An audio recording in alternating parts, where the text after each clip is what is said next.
Hello കൂട്ടുകാരെ, എല്ലാവർക്കും എൻ്റെ ഒരു പുതിയ വീഡിയോയിലേക്ക് സ്വാഗതം. ഞാനിന്ന് ബീഫ് ഫ്രൈ ഉണ്ടാക്കാൻ പോവുകയാണ് കേട്ടോ. അതിനായിട്ട് 1/2 കിലോ ബീഫാണ് കേട്ടോ വാങ്ങിച്ചിരിക്കുന്നത്. അപ്പോൾ ഇതൊന്ന് നന്നായിട്ട് കഴുകി കൊണ്ടുവരണം കേട്ടോ. കഷ്ണങ്ങളാക്കി കിട്ടിയേക്കണം തന്നെയാണ് അവിടുന്ന്. അപ്പോൾ നന്നായി ഒന്ന് കഴുകി വൃത്തിയായിട്ട് കൊണ്ടുവരണം. കുറേ പ്രാവശ്യം കഴുകണം കേട്ടോ, എന്നാലും നന്നായി വൃത്തിയാവുള്ളൂ.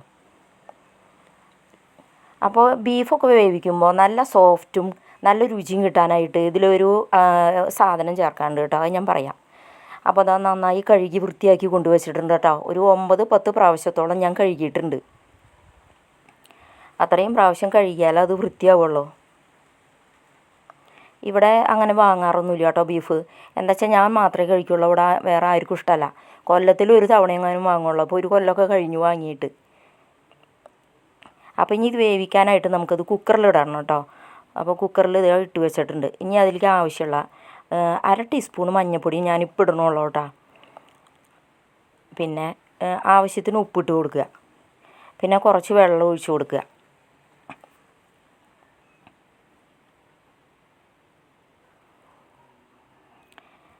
പിന്നെ വേണ്ടത് എന്താണെന്ന് വിചാരിച്ചിട്ടുണ്ടല്ലോ, ബീഫൊക്കെ വേവിക്കുമ്പോൾ നന്നായിട്ട് പെട്ടെന്ന് വെന്ത് നല്ല സോഫ്റ്റായിട്ട് കിട്ടാൻ വേണ്ടിയിട്ട് 5-6 കഷ്ണം പപ്പായ ചേർക്കുക. അല്ലെങ്കിൽ പപ്പായ ഇല്ലെങ്കിൽ ഒരു കഷ്ണം ചിരട്ട ഇട്ടാലും മതി. അത് എന്നിട്ട് കറിയാക്കും കൈ കഴിയുമ്പോൾ ചിരട്ട എടുത്ത് കളഞ്ഞാൽ മതി കേട്ടോ. നല്ലൊരു ഇതാണ് കേട്ടോ അത്, ചിരട്ടയോ അല്ലെങ്കിൽ പപ്പായയോ.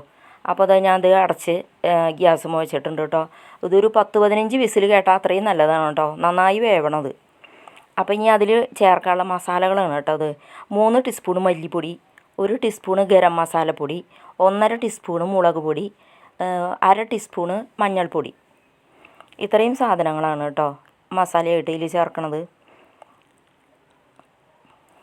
പിന്നെ വേണ്ടത് ഇഞ്ചി, പച്ചമുളക്. 2 പച്ചമുളക് എടുത്തിട്ടുള്ളൂ കേട്ടോ. എന്താ വെച്ചാൽ കുറച്ച് സാധനമല്ലേ ഉള്ളൂ. പിന്നെ വലിയ ഒരു കഷ്ണം ഇഞ്ചി എടുത്തിട്ടുണ്ട്. കുറച്ച് ചെറിയ ഉള്ളി, ചുവന്നുള്ളി. പിന്നെ ഒരു വലിയൊരു കുടം വെളുത്തുള്ളിയാണ് കേട്ടോ. വെളുത്തുള്ളി കൂടുതൽ ടേസ്റ്റ് ഉണ്ടാവും. പിന്നെ 2 തണ്ട് കറിവേപ്പില. ഇത്രയും സാധനങ്ങൾ മാത്രമേ ഇതിലേക്ക് വേണ്ട കേട്ടോ. അപ്പോൾ ഇനി നമുക്കിത് വെക്കാനായിട്ട് ഗ്യാസുമ്മ ചീഞ്ചട്ടി വെക്കാം. ചീഞ്ചട്ടി ചൂടായി വന്നപ്പോൾ ആവശ്യത്തിന് വെളിച്ചെണ്ണ ഒഴിച്ച് കൊടുക്കുക കേട്ടോ.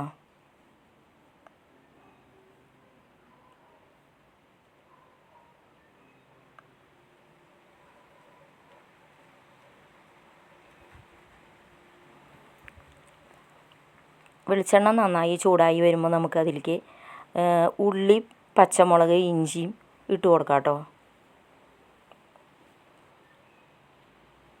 കറിവേപ്പില ഇപ്പിടണില്ല കേട്ടോ. ഇഞ്ചി, പച്ചമുളക്, വെളുത്തുള്ളി, ചുവന്നുള്ളി അതൊക്കെ ഇട്ടിട്ട് നന്നായി കുറച്ച് നേരം ബ്രൗൺ നിറായി വരണ വരെ ഇളക്കണം കേട്ടോ.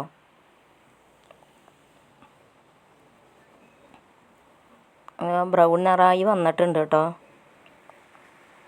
ഇനി അതിലേക്ക് കറിവേപ്പില ഇട്ട് കൊടുക്കാം.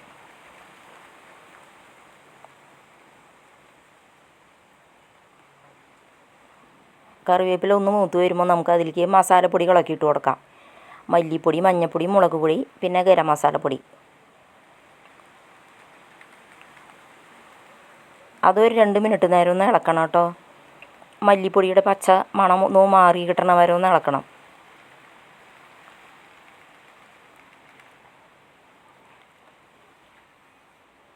ഇനി അതിലേക്ക് നമുക്ക് ബീഫ് വേവിച്ച് വെച്ചാണത് ഒഴിക്കാം കേട്ടോ. അതിലേക്ക് ഇനി ഒരു 10 മിനിറ്റ് നേരം ഈ വെള്ളം വറ്റണ വരെ നമുക്കൊന്ന് അടച്ചു വയ്ക്കണം കേട്ടോ.